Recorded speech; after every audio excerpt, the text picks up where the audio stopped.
আসসালামু আলাইকুম। আমি রাফা। আজকে একটি নেহারি রেসিপি করে দেখাবো। তবে এটা খাসির পায়ার নেহারি। যেহেতু খাসির মাংসে এক্সট্রা একটা স্মেল থাকে, সো আমি এগুলোকে গরম পানিতে 10 মিনিটের জন্য ফুটিয়ে নিব। এবং রান্নার জন্য আমি এখানে নিয়েছি কিছু তেজপাতা, লবঙ্গ, নিয়েছি দারচিনি, এলাচ, কিছুটা কালো গোলমরিচ আর নিয়েছি একটা শুকনো মরিচ।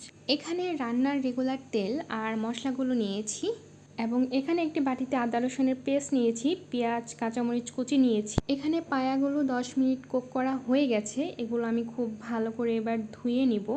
ধুয়ে একটি হাঁড়িতে নিয়ে নিয়েছি। এবার এখানে আমি সবগুলো গরম মশলা দিয়ে দিব কিছুটা আদা রসুনের পেস্ট।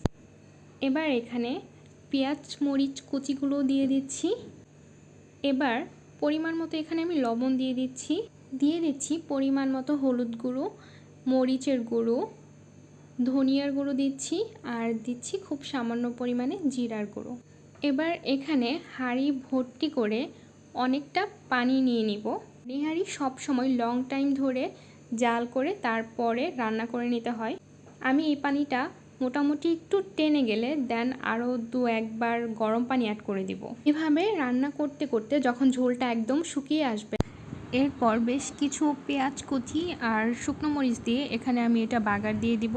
মেইন ট্রিকটাই হচ্ছে এটা, এখানে বাগার দিলে ঠিক নেহারির সেই ফ্লেভারটা পাওয়া যাবে।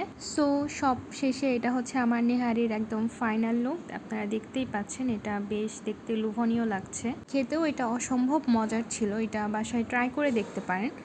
অ্যান্ড এটা রুটি পরোটার সঙ্গে বেশ ভালো লাগে।